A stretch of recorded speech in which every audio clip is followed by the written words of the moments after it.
পবিত্র শ্রাবণ মাসে এই ৫টি সংকেত পেলেই জানবেন বাবা মহাদেব আপনার উপর কৃপা করেছেন।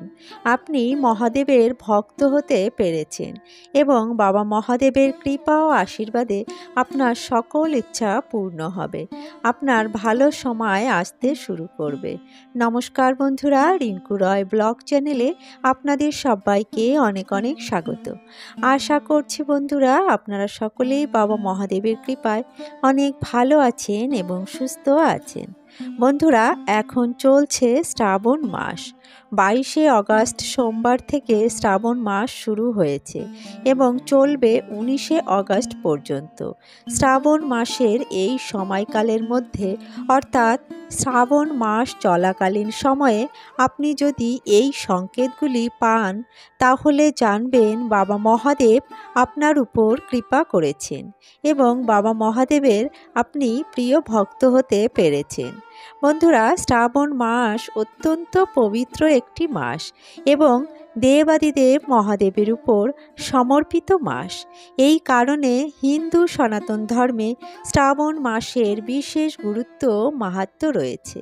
মানা হয়ে থাকে যে শ্রাবণ মাসে বাবা মহাদেবের পুজো অর্চনা করলে এবং ভক্তি ভরে বাবার মাথায় জল ঢাললে সকল মনস্কামনা পূর্ণ হয় এবং বাবা মহাদেবের বিশেষ কৃপা ও আশীর্বাদ লাভ করা যায়। বন্ধুরা, বাবা মহাদেবের কৃপা আমাদের উপর পড়লে তিনি আমাদের কিছু সংকেত দেন এবং এই সংকেতগুলির মাধ্যমে তিনি আমাদের বোঝাতে চান যে আমাদের জীবনে ভালো কিছু ঘটতে চলেছে, কিন্তু আমরা অনেকেই সেই সংকেতগুলি বুঝতে পারি না। তাই আমাদের জীবনে বিশেষ ভালো কিছু ঘটলে আমরা তা বুঝতে পারি না কেন তা আমাদের জীবনে ঘটছে। আসলে ঈশ্বরের কৃপাতেই আমাদের জীবনে ভালো কিছু ঘটে। বন্ধুরা, আজকের ভিডিওতে জানাবো শ্রাবণ মাসে বাবা মহাদেবের কৃপা হলে কি কি সংকেত তিনি আমাদের দেন।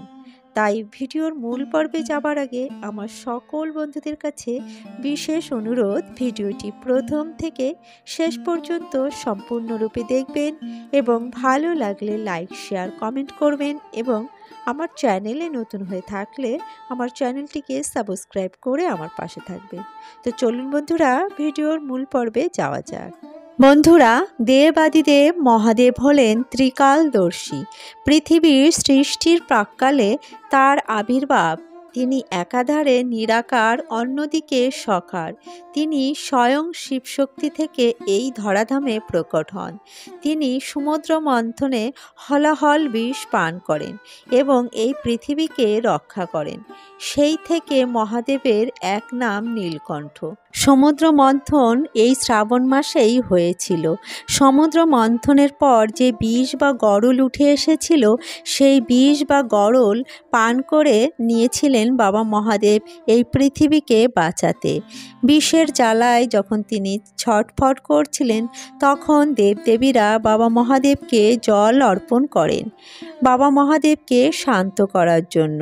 তাই মানা হয়ে থাকে যে এই শ্রাবণ মাসে বাবার পুজো অর্চনা করলে এবং বাবা মহাদেবের মাথায় জল অর্পণ করলে বিশেষ কৃপা লাভ করা যায়।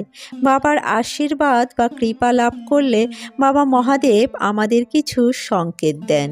পবিত্র শ্রাবণ মাসে যদি এই 5টি সংকেত আপনি পান তাহলে জানবেন বাবা মহাদেব আপনার উপর কৃপা করেছেন এবং বাবা মহাদেবের আশীর্বাদ আপনার উপরে পড়েছে। তাই চলুন জেনে নেওয়া যাক বাবা মহাদেবের কৃপা হলে তিনি কি কি সংকেত আমাদের দেন। বন্ধুরা, প্রথমত যে সংকেত ভগবান আমাদের দেন সেটা হলো স্বপ্ন। ঈশ্বর যখন আমাদের কোনো কিছুর সংকেত দেন তার একটি মাধ্যম হলো স্বপ্ন।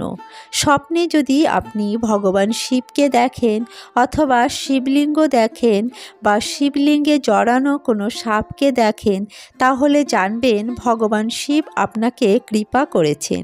এছাড়া আপনি যদি শিব পার্বতীর ছবি দেখেন বা কোনো মন্দির দেখেন বা মন্দিরে শিবলিঙ্গে জল ঢালার স্বপ্ন দেখেন, তাহলেও জানবেন বাবা মহাদেব আপনার উপর কৃপা করেছেন এবং আপনার জীবনে শুভ কিছু ঘটতে চলেছে। বন্ধুরা, দ্বিতীয়ত যে সংকেতটি বাবা মহাদেব আমাদের দেন তা হলো ত্রিশূল বা ডমরুর স্বপ্ন। যদি আপনি স্বপ্নে ত্রিশূল বা ডমরু দেখেন, তাহলে জানবেন বাবা মহাদেব আপনার উপর কৃপা করেছেন এবং আপনার জীবনে ভালো সময় আসতে চলেছে। তাই ত্রিশূল বা ডমরুর স্বপ্ন দেখা অত্যন্ত শুভ বলে মানা হয়। বন্ধুরা, তৃতীয়ত যে সংকেতটি তা হলো শ্রাবণ মাসে বিভিন্ন পশু পাখির আগমন। বাড়িতে যদি শ্রাবণ মাসে বিভিন্ন পশু পাখি আসে, বিশেষ করে হনুমান, গরু বা নন্দী মহারাজ আসেন, তাহলে জানবেন ভগবান শিবের কৃপা আপনার উপর পড়েছে। তাই এদের কখনো তাড়িয়ে দেবেন না, এদের না তাড়িয়ে কিছু খাবার গ্রহণ করাবে। বন্ধুরা, মানা হয়ে থাকে যে এই সময় ভক্তের ভক্তিতে ভগবান শিব প্রসন্ন হলে শিবের বাহন নন্দী মহারাজ ভক্তের বাড়িতে বিচরণ করেন। তাই ভুলেও তাকে তাড়াবেন না। যদি পারেন অবশ্যই খাবার গ্রহণ করাবেন, যেমন ফল, রুটি, গুড় ইত্যাদি খাবার আপনি গ্রহণ করাবেন। চতুর্থ সংকেত হলো, যদি আপনার মন ভগবানের জন্য ব্যাকুল হয়ে যায় এবং ভগবানের নাম সংকীর্তন করার সময় বা ভগবানের কোনো গান শোনার সময় যদি আপনার মন ভারাক্রান্ত হয়ে যায় এবং চোখে জল আসে, তাহলে জানবেন ঈশ্বর আপনার উপর কৃপাদৃষ্টি করেছেন। তাই ভগবানের গুণকীর্তনের সময় আপনার মন ব্যাকুল হয়ে উঠছে, অথবা ভগবানের কোনো বিশেষ গান শোনার সময় আপনার এমনটি হচ্ছে, তাই জানবেন ভগবানের বিশেষ কৃপায় এমনটি হচ্ছে। সুতরাং আপনি জানবেন যে ভগবানের কৃপা আপনার উপর রয়েছে। পঞ্চমত হলো বন্ধুরা, পুজো করতে বসে শরীরে কাঁটা দিয়ে ওঠা বা ভগবানের নাম শুনে ব্যাকুল হয়ে যাওয়া বা ভগবানের ধ্যানে মগ্ন হয়ে যাওয়া। বন্ধুরা, আপনারা যদি এই জিনিসটি আপনার মনে হয় যে ভগবান শিব আপনার আশেপাশে কোথাও রয়েছে, এমনটি যদি আপনার মনে হয়, তাহলে জানবেন যে অধিক ভক্তি ও শ্রদ্ধা ও আরাধনার কারণে এমনটি হচ্ছে। ঈশ্বরের সাথে আত্মস্থ হয়ে গেলে এমনটি মনে হয়। তাই জানবেন ভগবান শিব আপনার উপর প্রসন্ন হয়েছেন এবং আপনার উপর কৃপাদৃষ্টি প্রদান করেছেন। তাই বন্ধুরা, আপনার যদি মনে হয়ে থাকে এই সমস্ত ঘটনা আপনার সঙ্গে ঘটছে বা এই সব সংকেত আপনার আশেপাশে হচ্ছে বা আপনি বুঝতে পারছেন, তাহলে জানবেন স্বয়ং ভগবান আপনার সাথে আছেন এবং ভগবানের কৃপাদৃষ্টি আপনার উপরে রয়েছে। বন্ধুরা, ভগবানের প্রতি অধিক ভক্তি, শ্রদ্ধা, পুজো অর্চনা ও আরাধনার ফলে এমনটি হয়। ভগবান তার ভক্তকে তার সাথে আত্মস্থ করেন। আমরা অনেক সময় সেটা অনুভব করতে পারি। চোখ বন্ধ করলে যেন ঈশ্বরের সঙ্গে নিজেকে আত্মস্থ করতে পারি। এটা সবাই উপলব্ধি করতে পারেন না। যারা ঈশ্বরের সাধনায় নিজেকে নিয়োজিত করেছেন, কেবল তারাই অনুভব করতে পারবেন। এই সমস্ত মানুষদের জীবনে প্রায়ই ভালো কিছু ঘটতে থাকে। এর কারণ হলো ঈশ্বরের কৃপা দৃষ্টি।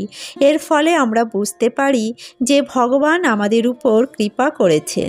বন্ধুরা, আপনাদের সাথে যদি এমনটি ঘটে থাকে বা আপনার এই সকল সংকেতগুলি পাচ্ছেন, তাহলে জানবেন ভগবান শিব আপনার উপর কৃপা করেছেন এবং স্বয়ং মহাদেব আপনার সাথে সর্বদাই আছেন। তো বন্ধুরা, আজকের ভিডিওটি এখানেই শেষ করছি। ভিডিওটি কেমন লাগলো অবশ্যই একটি লাইক করে জানাবেন এবং ভিডিওটি যদি ভালো লেগে থাকে তাহলে অন্যদের সাথে শেয়ার করবেন এবং বাবা মহাদেবের ভক্ত হয়ে থাকলে হর হর মহাদেব লিখে কমেন্ট করবেন এবং আমার চ্যানেলে যদি নতুন হয়ে থাকেন তাহলে আমার চ্যানেলটিকে সাবস্ক্রাইব করে আমার পাশে থাকবেন এবং পাশে থাকা বেল আইকনটি প্রেস করে রাখবেন। তাহলে আমার প্রতিদিনের নিত্য নতুন ভিডিওগুলির নোটিফিকেশন আপনারা পেয়ে যাবেন। বন্ধুরা, ভিডিওটি সম্পূর্ণ দেখার জন্য আপনাদের অসংখ্য ধন্যবাদ। আসছি পরবর্তী একটি নতুন ভিডিও নিয়ে। ততক্ষণে আপনারা ভালো থাকবেন, সুস্থ থাকবেন।